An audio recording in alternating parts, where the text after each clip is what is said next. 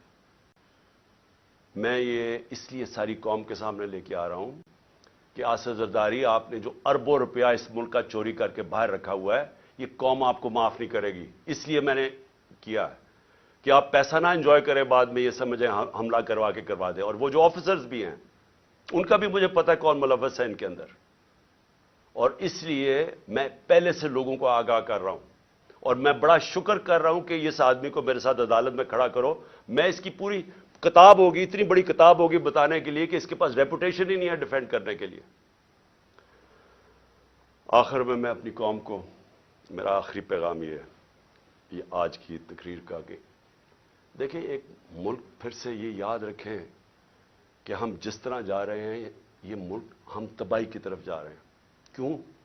کیونکہ ہمارا ایک بہت بڑا، جب پاکستان بنا تھا اس کے پیچھے ایک بڑا فلسفہ تھا، اس کے پیچھے قربانیاں تھیں، اس کے پیچھے ایک بڑی خواب تھی۔ اس ملک کو بنانے کے لیے ساری دنیا، مسلمان دنیا میں خوشیاں ہوئی تھیں۔ مجھے البینیا کا پرائم منسٹر ملا ایک دفعہ، اس نے کہا کہ ہم قائد اعظم کی تقریریں سنا کرتے تھے، اب وہ فوت ہو گئے، ہم ریڈیو پہ سنا کرتے تھے، اور نیلسن منڈیلا نے کہا کہ وہ قائد اعظم کی تقریریں سنتے تھے کیونکہ وہ سارے آزادی کی جنگ میں ملوث تھے۔ اور اس نے کہا کہ مٹھائیاں بانٹی گئیں البینیا کے اندر جب پاکستان بنا۔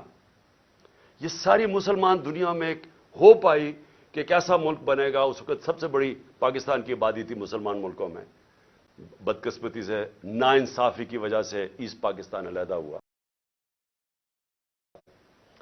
تو اس وقت سارے لوگوں نے امید لگائی ہوئی تھی کہ ایک ایسا ملک آئے گا جو لیڈ کرے گا مسلمان دنیا کو۔ ہم کدھر پہنچ گئے وہاں سے؟ ہمارے پاس یہ چور اوپر بیٹھ گئے، آ کے پیسے ان کے باہر پڑے ہیں، ملک کا ان کو کوئی فکر ہی نہیں ہے۔ روپیہ 90 روپیہ ڈالر مہنگا ہو گیا ہے ان کے 9 مہینے میں۔ ان کو کیا فائدہ ہوا؟ ان کو کیا نقصان ہوا؟ فائدہ ہی فائدہ، نقصان زیرو، کیونکہ ان کے ڈالرز میں پیسے پڑے ہوئے ہیں باہر، ان کے تو ڈالر اور ان کی ویلیو اوپر چلے گی، انہوں نے تو پیسہ باہر رکھا ہوا ہے، ان کو تو فائدہ ہو گیا۔ نقصان ہماری طرح کے پاکستانیوں کو ہو رہا ہے جن کا جینا مر رہا ہے یہاں۔ ان کے لیے تو عذاب ہو جاتا ہے، جی ای سی ایل پہ ڈال دیا، مجھے ڈالیں ای سی ایل پہ، مجھے کیوں نہیں فکر کہ اچھا جی ای سی ایل پہ ڈالیں گے تو مجھے بڑا کوئی مسئلہ ہو جائے گا۔ ان کو کیوں مسئلہ ہے؟ کیونکہ پیسے گننے ہوتے ہیں، پراپرٹیز باہر دیکھنی ہوتی ہیں، بڑے بڑے ہیرڈ جیسی جگہ پہ شاپنگ کرنی ہوتی ہے، بڑے بڑے باہر ریسٹورنٹس میں جب اتنا بڑا پیسہ آ جائے تو وہ خرچ بھی کرنا ہے نا، وہ پاکستان میں تو نہیں ہو سکتا۔ عذاب ای سی ایل پہ ڈال کے، مجھے ڈال دیں ای سی ایل پہ۔ جن کا جینا مرنا آج پاکستان میں ہے وہ سارے آج تشویش میں ہیں، غم زدہ ہیں، سب کو خوف آ رہا ہے آگے کدھر ملک جا رہا ہے۔ میں ہر پاکستانی کی بات کر رہا ہوں جو سمجھتا ہے کہ یہ ہماری ماں ہے، ہمارا ملک ہے، وہ سب آج ان سب کو خوف آ رہا ہے کہ جو ڈائریکشن میں پاکستان جا رہا ہے۔ اور میں پھر سے یہ کہتا ہوں کہ ہمیں وقت ہے ابھی بھی، اور ایک راستہ ہے بس، جو مرضی، میں آپ سے نہیں کہہ رہا، میں 8-9 مہینے سے ایک ہی بات کہہ رہا ہوں کہ یہ جو لوگ آئے ہیں اس سے نکلنے کا ایک ہی حل ہے، ایک فری اینڈ فیئر الیکشن کروائے جائیں جلدی سے جلدی، عوام کے مینڈیٹ سے گورنمنٹ آئے۔ جب عوام کی بیکنگ سے گورنمنٹ آئے گی وہ بڑے فیصلے کرے گی، یہ چوروں کی طرح نہیں، یہ چوروں کی طرح نہیں جو ڈرتے ہیں فیصلے کرتے ہوئے، کیونکہ ان کا تو مقصد ہی گورنمنٹ میں اور آنے کا، یہ ملک تو ٹھیک نہیں کرنے آئے۔ ان لوگوں کو جن کو پبلک بیک کرے گی، پبلک مینڈیٹ سے آئیں گے، وہ بڑے فیصلے کریں گے۔ جب وہ بڑے فیصلے کریں گے اس فیصلوں سے یہ ملک نکلے گا اس بحران سے۔ یہ صرف انتظار کر رہے ہیں۔ میں ختم کرتا ہوں، کرکٹ سے ختم کرتا ہوں کیونکہ میری بڑا زندگی کا حصہ تھا کرکٹ۔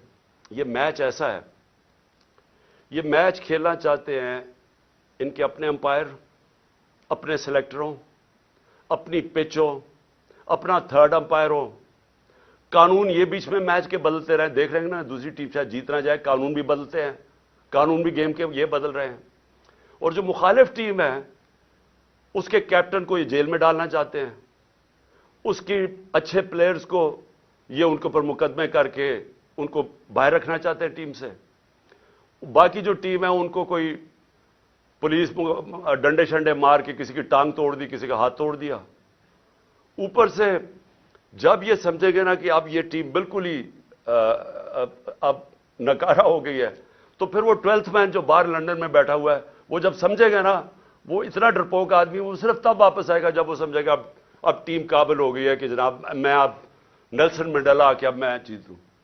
ایسے ہونا نہیں لگا، کیونکہ ایک اور امپائر ہے مالک یوم الدین، وہ فیصلہ کر بیٹھا ہے آپ جو مرضی کر لیں، میچ آپ نے ہارنا ہے۔